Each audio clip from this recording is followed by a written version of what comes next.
हर खबर पर होगी आपकी पकड़। डाउनलोड कीजिए एबीपी लाइव ऐप। प्रधानमंत्री मोदी ने जेएनयू कैंपस में स्वामी विवेकानंद की मूर्ति का अनावरण कर दिया है। साथ ही संदेश दिया है कि देश हित से बड़ी कोई भी विचारधारा नहीं हो सकती।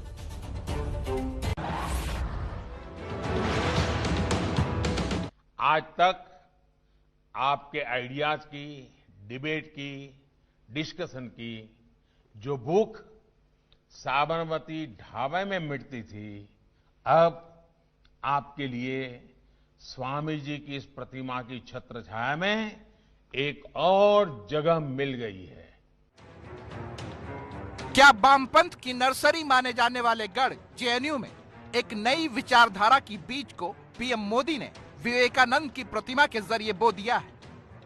सवाल इसलिए क्योंकि जिस विवेकानंद की प्रतिमा का विरोध जेएनयू में हुआ, जिस प्रतिमा के लिए पिछले साल बीजेपी के बहाने अपशब्द लिखे गए, उसी प्रतिमा का पीएम मोदी ने जेएनयू में अनावरण कर दिया। जो एक सीमित गुट बना हुआ है, वो एक ऊपरी मानसिकता के लोग हैं जो रियल ना जानकर एक नजरिया बना दिया है, जो वो कुछ अपने ही नजरिए को लोगों पे थोपते रहते हैं। उसी जेएनयू कैंपस में हजारों छात्रों की भीड़ पीएम मोदी के विवेकानंद की विचारधारा पर दिए बयान को गौर से सुन रही थी। किसी एक बात जिसने हमारे देश की लोकतांत्रिक व्यवस्था को बहुत बड़ा नुकसान पहुंचाया है, वो है राष्ट्रहित से ज्यादा प्राथमिकता अपनी विचारधारा को देना। क्योंकि मेरी विचारधारा ये कहती है, इसलिए देश हित के मामलों में भी मैं इसी सांचे में सोचूंगा, इसी दायरे में काम करूंगा। ये रास्ता सही नहीं है दोस्तों। पीएम मोदी का संदेश साफ था कि कोई भी विचारधारा राष्ट्रहित से बड़ी नहीं हो सकती। भारत की 21वीं सदी तभी होगी जब भारत में इस प्रकार की मानसिकता के लोग जो अपनी विचारधारा के साथ जिएं, आर्गुमेंट करें, अपनी विचारधारा के साथ डिस्कशन करें, लेकिन अपनी विचारधारा के साथ साथ भारत को खंडित करने का सपना ना देखें। भारत तेरे टुकड़े होंगे, इस प्रकार के नारे अगर वो लगाएंगे तो विचारधारा के नाम पर वो देशद्रोही और देश से गद्दारी करने की बात कर रहे हैं, मां के साथ गद्दारी करने की बात कर रहे हैं वो लोग।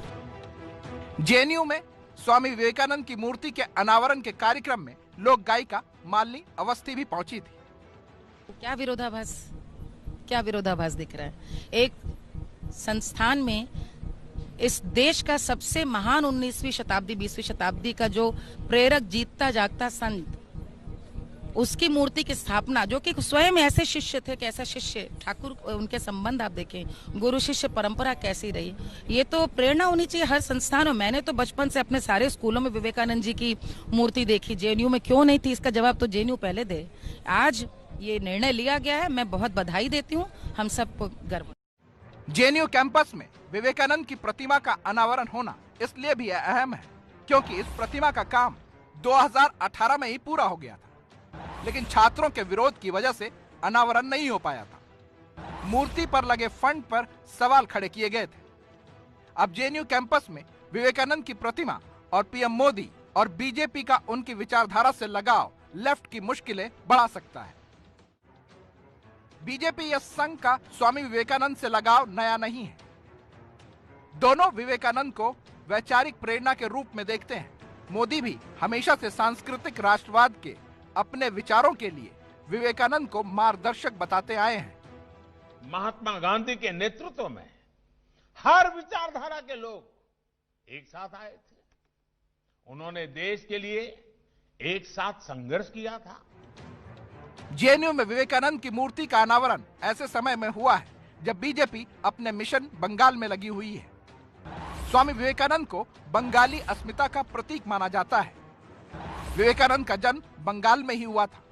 उन्होंने बंगाल में ही रामकृष्ण मिशन ट्रस्ट की स्थापना की थी।